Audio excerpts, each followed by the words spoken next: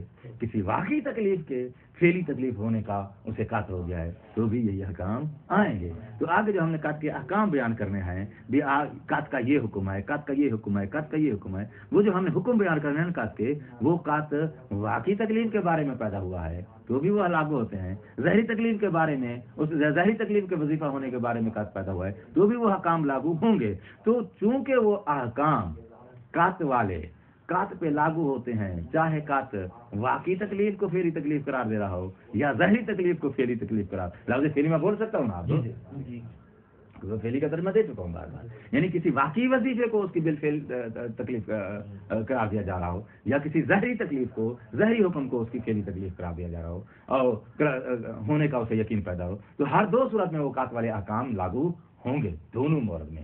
جب قط کے احکام دونوں مورد میں لاگو ہونے ہیں تو پھر میں قط کے متعلق کو حکم واقعی کے اندر صرف محدود کیوں کروں تو کیوں کروں؟ اس لیے میں نے حکم واقعی کی بجائے دائرہ بڑا کر دیا ہے. واقعی بھی کہا ہے، ظاہری بھی کہا ہے.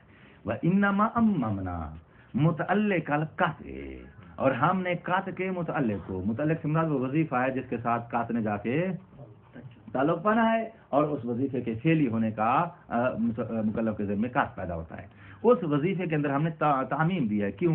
لعدم اختصاص احکام ہی، کیونکہ قط کے جو احکام ہیں وہ مختص نہیں ہیں بما اس مورد کے ساتھ اذا کان متعلقا، جب وہ قط تعلق پائے بالاحکام الواقعہ سے، جب وہ قط حکم واقعی کے ساتھ تعلق پائے. اس مورد کے ساتھ ان احکام کا لاگو ہونا مختص نہیں ہے کہ آپ کے احکام ہے مختص کر دیں کہ یہ قط والے احکام صرف اسی صورت میں لاگو ہوں گے جس وقت قط تعلق پائے حکم واقعی ہے. نہ ایسا نہیں ہے، بلکہ وہ حکم ظاہری کے ساتھ تعلق پائے تو بھی وہ قط والے احکام قط کے اوپر جاری ہوں گے. تو جب قط کے احکام ہر دو مورد میں جاری ہوں گے تو پھر ہم نے قط کے متعلق کو وسعت دے دی ہے. ایک بات وخصصنا بالفعل، لیکن ہم نے اس وظیفے کو، چاہے وہ واقعی ہے چاہے وہ ظاہری ہے، اس کو مقید بنایا ہے فعلی سے، جبکہ اس نے وہاں فعلی کی قید نہیں لگائی. ٹھیک ہے نا؟ فعلی کی قید کیوں لگائی ہے تم نے؟